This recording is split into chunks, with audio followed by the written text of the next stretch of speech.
Hello friends and dear fellow history lovers.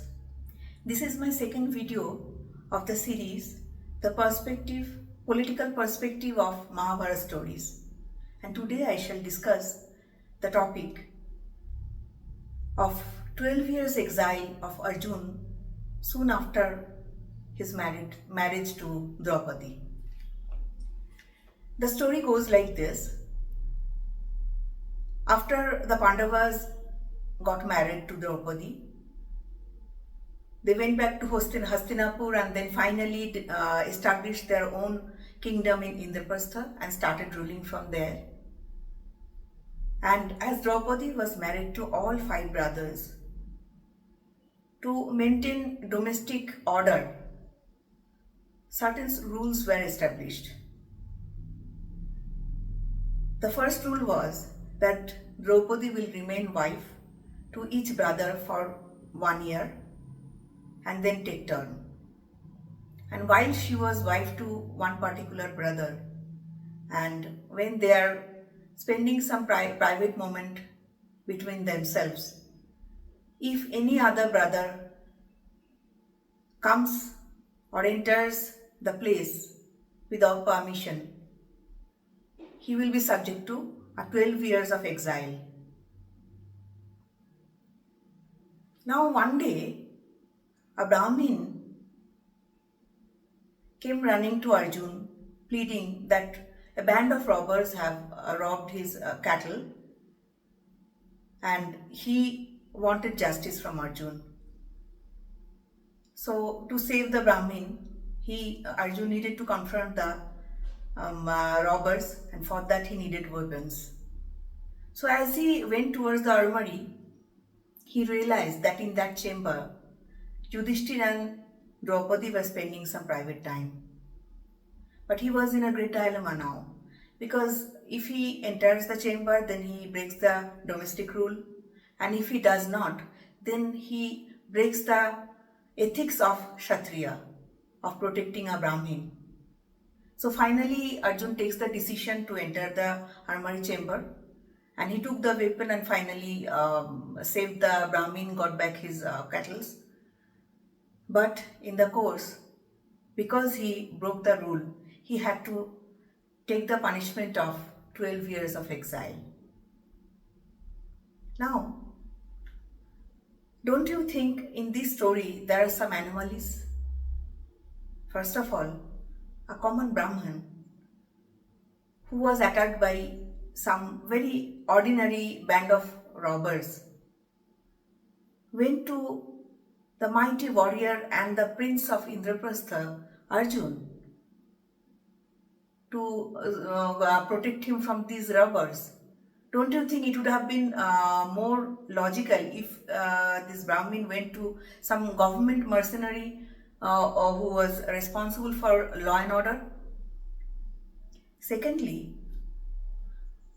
Arjuna, being such a mighty warrior, did not keep any weapon with him in his own chamber.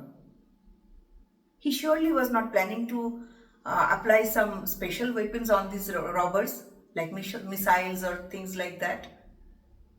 So he needed to go to the armor for some simple weapons. And third, and the most vital point, is that in that entire palace, of all places, Yudhishthir and Draupadi found the armory chamber suitable to spend some private moment. So, from this, don't you think it looks like Arjuna's 12 years of exile was orchestrated? You may think that why Arjuna will be subjected to such thing. There was a greater purpose to it, and I shall explain. Now, what did Arjuna do during his 12 years of exile? He travelled across Aryavarta or Bharatvarsh. He established ties with several kingdoms and the clan of sages. The sages played a vital role in Aryan civilization in those days. And then, during his exile, he married thrice. First time he married the Naga princess Ulupi. Well, this was not exactly a Vedic marriage, but sort of a Gandharva marriage. And Ulupi was the daughter of the mighty Naga king Kauravya of Airavat clan. And Kauravya was the mightiest Naga king who had immense influence over the entire Naga community. And Nagas were non-Aryan or indigenous people. And then next, Arjun goes to Manipur and married the princess of Manipur, Chitrangada. Again, Manipur was a non-Aryan kingdom. And Chitrangada's father, Chitrabahan, was a very mighty king, and he had immense influence over the entire region of non-Aryan kingdoms. So, from these two marriages and Arjun's other activities, don't you think it looked like he was set out to create a strong alliance, supporters for Pandavas? Because Pandavas knew very well that Duryodhan will not allow them to rule independently for very long. He will find out pretexts to confront them, and finally a war was inevitable. And if a war happened, then by default Hastinapur or Kauravas will have the advantage of their already set up alliance with the Aryan kingdoms. So it was very important for Pandavas to create allies with the non-Aryan races. Now the masterstroke came when in the last league of his exile, Arjun went to Dwarka. He went to Dwarka to meet Krishna, and Krishna, being the nephew of Queen Mother Kunti, was already in favor of Pandavas and was instrumental in the marriage of Pandavas with Draupadi.